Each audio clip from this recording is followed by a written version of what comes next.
हिंदू पौराणिक कथाओं के मुताबिक समुद्र मंथन बिहार के बांका जिले के मंदार पर्वत पर हुआ था। इस पर्वत को मंदराचल पर्वत भी कहा जाता है। देवताओं और असुरों ने अमृत पाने के लिए समुद्र मंथन किया था। समुद्र मंथन के लिए वासुकी नाग को रस्सी की तरह इस्तेमाल किया गया था। समुद्र मंथन से अमृत के साथ साथ हलाहल विष और 14 रत्न निकले थे। अमृत कलश को लेने के लिए राक्षस दौड़े तो इस दौरान कलश से 4 बूंदें गिरीं। ये बूंदें हरिद्वार, इलाहाबाद, उज्जैन और नासिक में गिरी थीं। इसीलिए इन जगहों पर हर 12 साल में कुंभ मेला लगता है। समुद्र मंथन से जुड़ी कहानियां भारतीय पौराणिक ग्रंथों में बेहद रोचक और रहस्यमयी तरीके से वर्णित हैं।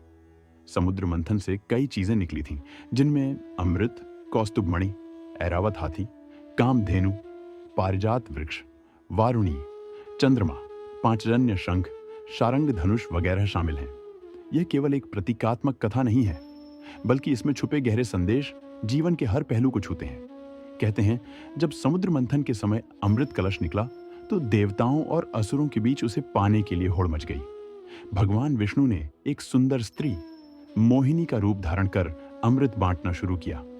उनकी चालाकी यह थी कि वे अमृत सिर्फ देवताओं को पिला रहे थे, असुरों को नहीं। लेकिन एक असुर स्वरभानु ने यह चाल समझ ली। वह चुपके से देवताओं के बीच बैठ गया और मोहिनी ने बिना ध्यान दिए उसे अमृत पिला दिया। जैसे ही उसने अमृत पिया, सूर्य और चंद्रमा ने उसकी पहचान कर ली और भगवान विष्णु को बता दिया। गुस्से में आकर विष्णु ने तुरंत अपने सुदर्शन चक्र से स्वरभानु का सिर धड़ से अलग कर दिया। लेकिन अमृत पीने की वजह से वह मर नहीं पाया। उसका सिर राहु और धड़ केतु बन गए और दोनों अमर हो गए। कहा जाता है कि तभी से राहु और केतु सूर्य और चंद्रमा से बदला लेने के लिए समय समय पर उन्हें ग्रसने की कोशिश करते हैं, जिसे हम ग्रहण कहते हैं। यह कहानी हमें सिखाती है कि छल और धोखे से मिली चीजें ज्यादा समय तक काम नहीं आती। सच्ची सफलता ईमानदारी और परिश्रम से ही मिलती है। आइए कुछ प्रमुख और रोमांचक किस्से जानते हैं। भगवान शिव का नाम नीलकंठ कैसे और क्यों पड़ा? आइए जानते हैं समुद्र मंथन के दौरान देवता और असुर अमृत पाने के लिए समुद्र को मथ रहे थे। मंथन के पहले चरण में कालकूट विष निकला, जो इतना जहरीला था कि उसकी गर्मी से तीनों लोक जलने लगे। यह विष इतना घातक था कि अगर इसे रोका नहीं जाता तो सृष्टि का विनाश हो सकता था। देवता और असुर दोनों घबरा गए और भगवान शिव से मदद की गुहार लगाई। शिव ने सभी की रक्षा के लिए उस विष को पी लिया, लेकिन उसे गले के नीचे नहीं उतारा ताकि विष उनके शरीर में न फैले। विष पीने के कारण उनका गला नीला पड़ गया और तभी से वे नीलकंठ कहलाने लगे। यह नाम इस बात का प्रतीक है कि भगवान शिव ने दूसरों की भलाई के लिए विष को सहन किया, बिना किसी स्वार्थ के। भगवान शिव का यही बलिदान और करुणा का भाव शिव को महादेव बनाता है। कामधेनु और दिव्य वरदान की कहानी। कामधेनु का जन्म समुद्र मंथन के दौरान हुआ था। जब देवता और असुर अमृत प्राप्त करने के लिए समुद्र मंथन कर रहे थे तो उन्हीं में से एक थी कामधेनु। आइए उनकी पूरी कहानी जानते हैं। कामधेनु एक दिव्य और चमत्कारी गाय है, जिन्हें सभी इच्छाओं को पूरा करने वाली माना जाता है। इन्हें सुरभि भी कहा जाता है।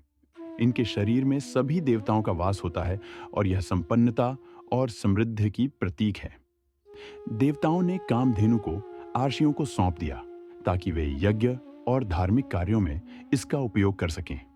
ऐसा कहा जाता है कि कामधेनु के दूध से यज्ञों के लिए घी प्राप्त होता था, जिससे देवताओं को बल मिलता था। आइए उनकी पूरी कहानी जानते हैं। कामधेनु को महर्षि वशिष्ठ ने अपने आश्रम में रखा। वह उनकी सेवा में लगी रहती और उनके यज्ञों के लिए आवश्यक हर चीज उत्पन्न कर देती। एक बार राजा विश्वामित्र ने जब कामधेनु की शक्तियों को देखा तो उन्होंने महर्षि वशिष्ठ से इसे मांग लिया। वशिष्ठ ने कहा कि यह कामधेनु उनकी नहीं बल्कि देवताओं की देन है और वह इसे नहीं दे सकते। इस पर क्रोधित होकर विश्वामित्र ने जबरदस्ती कामधेनु को ले जाने की कोशिश की, लेकिन कामधेनु ने अपनी शक्ति से एक विशाल सेना उत्पन्न कर दी, जिसने विश्वामित्र को हरा दिया। इस घटना ने विश्वामित्र को यह समझा दिया कि आध्यात्मिक शक्ति राजसत्ता से कहीं बड़ी होती है। इसी कारण उन्होंने राजपाट त्याग कर ब्रह्मर्षि बनने का संकल्प लिया और घोर तपस्या में लीन हो गए। ऐसा कहा जाता है कि कामधेनु की कई संतानें थीं, जिनमें से एक नंदिनी थी, जो भी वशिष्ठ मुनि के पास थी। उनका वंश आगे चलकर पृथ्वी पर सभी गायों का आधार बना। इसलिए हिंदू धर्म में गाय को माता का स्थान दिया गया और उनकी पूजा की जाती है। समुद्र मंथन से कल्प वृक्ष का प्रकट होना। कल्प वृक्ष की उत्पत्ति समुद्र मंथन के दौरान हुई थी, जब देवता और असुर अमृत पाने के लिए क्षीरसागर, दूध के समुद्र को मथ रहे थे।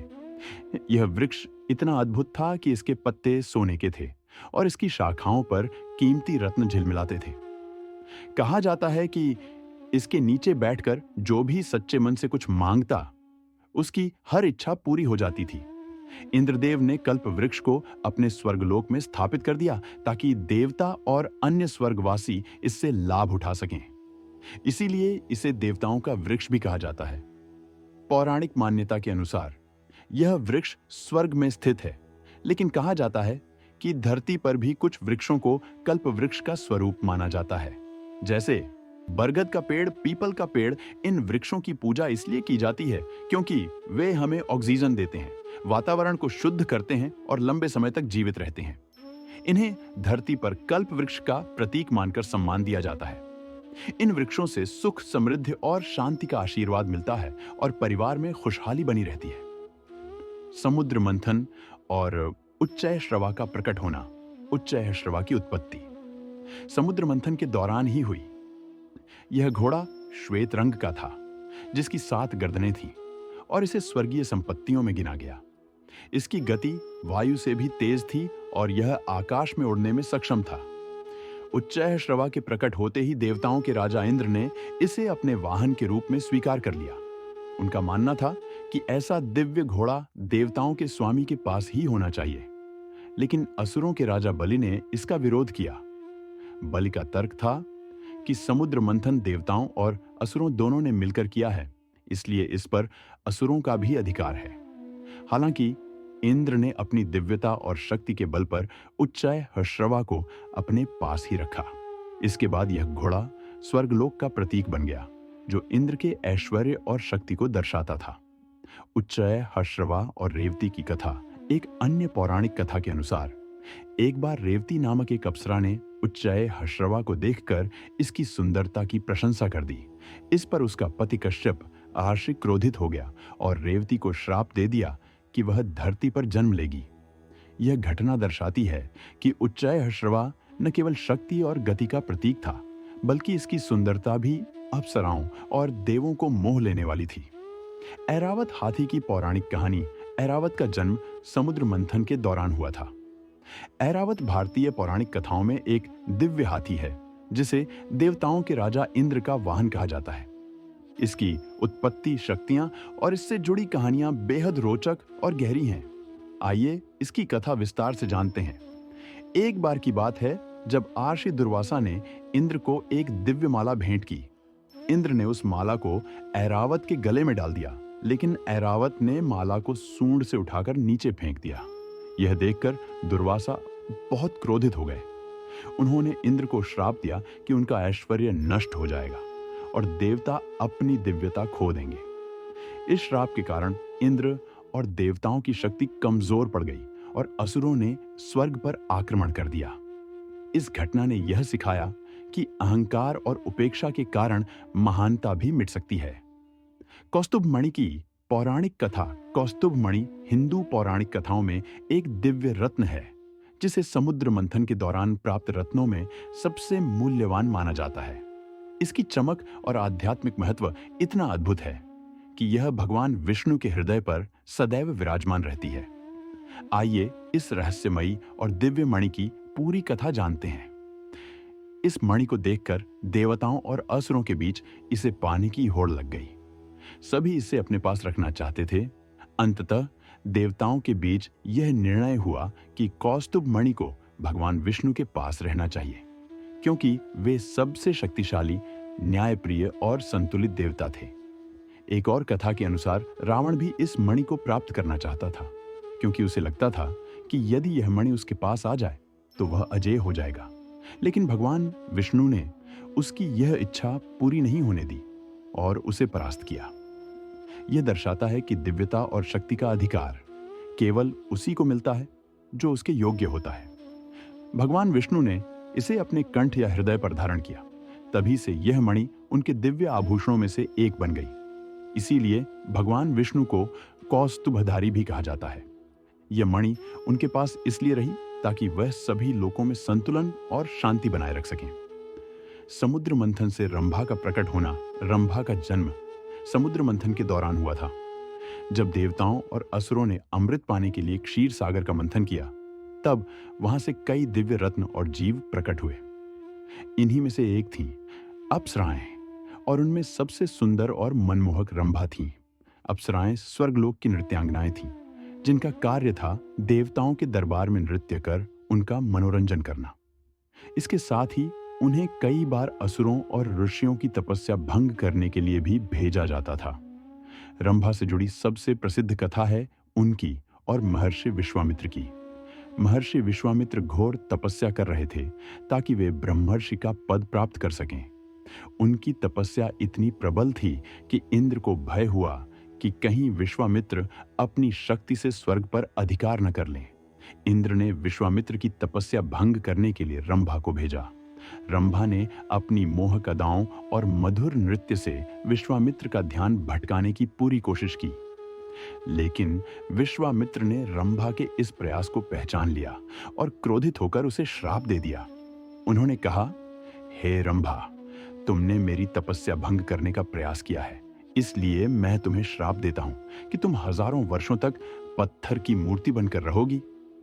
रंभा को यह श्राप सहना पड़ा, और बाद में जब विश्वामित्र का क्रोध शांत हुआ, तभी वह अपने मूल रूप में वापस आईं। रंभा की कथा हमें यह सिखाती है कि जीवन में मोह, लालच और इच्छाएं हर किसी के रास्ते में आती हैं, लेकिन जो व्यक्ति अपनी तपस्या और लक्ष्य पर ध्यान केंद्रित रखता है, वही सच्ची सफलता पाता है। वारुणी देवी की सरल कहानी, जब देवता और असुर अमृत पाने के लिए क्षीर सागर का मंथन कर रहे थे, तब समुद्र से वारुणी देवी निकली तो देवताओं और असुरों के बीच उनके अधिकार को लेकर विवाद छिड़ गया। उनकी कहानी बहुत रोचक है और समुद्र मंथन से जुड़ी हुई है। आइए उनकी कथा को विस्तार से जानते हैं। वारुणी देवी हिंदू धर्म में मदिरा और आनंद की देवी मानी जाती हैं। वे वरुण देव की पत्नी हैं, जो जल और समुद्र के देवता हैं। असुर वारुणी देवी को पाना चाहते थे, क्योंकि वे सुरा और मदिरा के माध्यम से स्वयं को और अधिक शक्तिशाली और आनंदित महसूस करना चाहते थे, जबकि देवताओं ने वारुणी को स्वीकार करने में हिचकिचाहट दिखाई, क्योंकि वे संयम और संतुलन का पालन करते थे। आखिरकार वरुण देव ने वारुणी देवी को अपनी शक्ति के रूप में स्वीकार किया। तभी से वे वरुण देव की पत्नी और जल की देवी के रूप में पूजी जाने लगी। चंद्रमा की पौराणिक कथा। चंद्रमा का जन्म समुद्र मंथन के दौरान हुआ था। चंद्रमा का हिंदू पौराणिक कथाओं में एक खास स्थान है। वे केवल आकाश में चमकने वाला ग्रह नहीं है, बल्कि उनकी कहानी देवताओं, श्रापों और अमृता से जुड़ी हुई है। आइए उनकी पूरी कथा को आसान और रोचक अंदाजों में जानते हैं। कहा जाता है, चंद्रमा को 27 नक्षत्रों, ताराओं का पति बनाया गया, जो राजा दक्ष की बेटियां थीं। हालांकि चंद्रमा को इनमें से सिर्फ रोहिणी नाम की पत्नी सबसे अधिक प्रिय थी।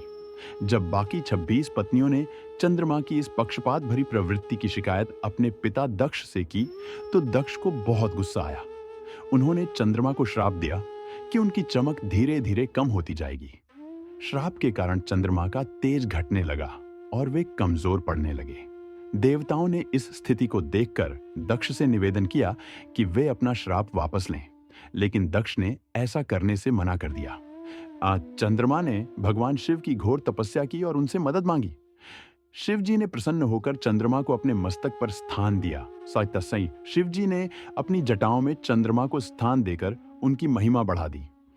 इसीलिए शिव को चंद्रशेखर भी कहा जाता है और कहा कि तुम्हें अमृतत्व प्राप्त होगा, लेकिन तुम्हें श्राप से पूरी तरह मुक्त नहीं किया जा सकता। तुम्हारी कला, आकार या रोशनी घटेगी और फिर बढ़ेगी। इसी चक्र में तुम जीवन व्यतीत करोगे।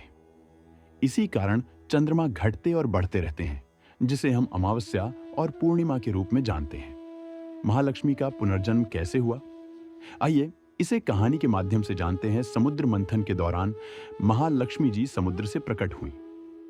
इससे पहले जब असुरों ने देवताओं को हरा दिया था, तब लक्ष्मी जी देवताओं से नाराज होकर उन्हें छोड़कर चली गई थीं। जब वे फिर से समुद्र से बाहर आईं, तो उनकी सुंदरता और तेज से पूरा ब्रह्मांड चमक उठा। महालक्ष्मी ने भगवान विष्णु को अपना पति चुना। तभी से वे श्री हरि विष्णु की पत्नी और धन संपत्ति और समृद्धि की देवी मानी जाने लगी। यह कहानी हमें सिखाती है कि सच्ची सफलता और समृद्धि पाने के लिए कठिन संघर्ष और धैर्य जरूरी है। मेहनत के बिना खुशहाली नहीं मिलती। पांचजन्य शंख की पौराणिक कथा। पांचजन्य शंख हिंदू धर्म में बहुत ही पवित्र और महत्वपूर्ण माना जाता है। यह वही शंख है जिसे भगवान श्री कृष्ण ने महाभारत के युद्ध में बजाया था, जिसकी ध्वनि ने कौरवों के दिलों में भय और पांडवों में उत्साह भर दिया था। आइए इसकी पूरी कहानी को सरल और रोचक तरीके से समझते हैं। पांचजन्य शंख का जन्म समुद्र मंथन के समय हुआ था।